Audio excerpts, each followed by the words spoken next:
সাহাবীদের জীবনে এমনটি আছে, যেমন হযরত আবু হুরায়রা রাদিয়াল্লাহু আনহু তিনি 2 যুগ পর্যন্ত, হযরত উসমানের শাহাদাত পর্যন্ত কুদরতি খেজুর খাইছেন।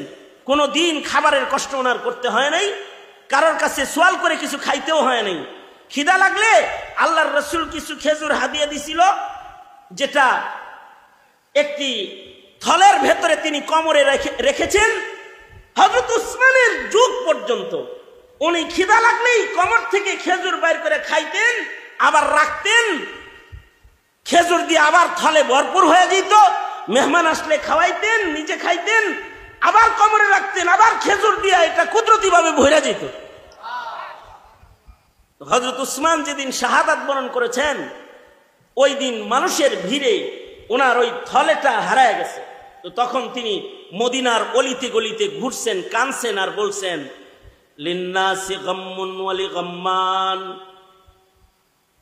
লিন্নাসি গাম্মুন ওয়ালি গাম্মান, ফাকদুল জিরাব ওয়া কাতলু শাইখি উসমান।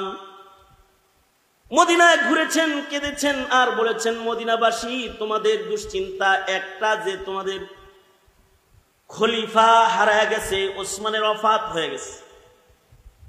আজকের দিনে আমি আবু হুরায়রার পেরেশানি হলো 2টা, আমার ওসমানও হারাইছে।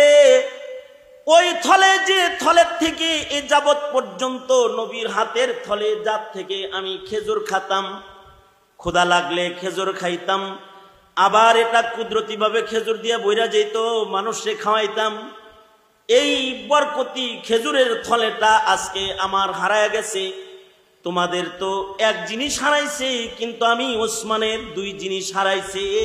তোমাদের দুঃখের চাইতে আমার দুঃখটা অনেক বেশি বড়। এটা উনি মদিনার গলি দিয়া হাঁটতেন আর চিৎকার করে করে এই কথা বলতেন আর কাঁদতেন। কুদরতি খাবার খেতেন।